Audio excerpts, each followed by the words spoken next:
வார ராசி பலன். கடகம். கிரக அமைப்புகள்.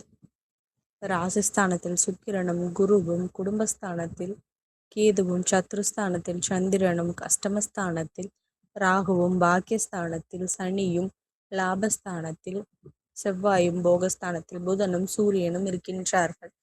சந்திரன் இந்த வாரம் தனுசு, மகரம் மற்றும் கும்பராசியில் சஞ்சாரம் செய்ய இருக்கின்றார். பலன்கள். பலதரப்பட்ட மக்களின் அறிமுகங்கள் ஏற்படும். காரியங்களில் இருந்த தடைகளை வெற்றி கொள்வீர்கள்.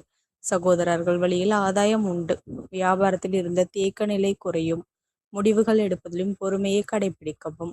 பங்குதாரர்களால் சில விரயம் ஏற்படக்கூடும். பொருளாதார நெருக்கடியால் சிறு சிறு பிரச்சனைகள் ஏற்படலாம். தர்ம காரியங்களில் ஈடுபாடு உண்டாகும். சுபகாரிய முயற்சிகளில் அலைச்சல்கள் உண்டாகும். பொறுப்புகளை பகிர்ந்து செயல்படுவது நன்மதிப்பை உருவாக்கும். எதிர்பார்த்த உதவிகள் தாமதமாக கிடைக்கும். தொழிலில் இருந்த மறைமுக எதிர்ப்புகள் ஓரளவு குறையும். சுற்று வட்டாரத்தில் நல்ல புகழ் உண்டாகும். உறவினர்களால் சில உதவிகள் கிடைக்கும். வழிபாடு.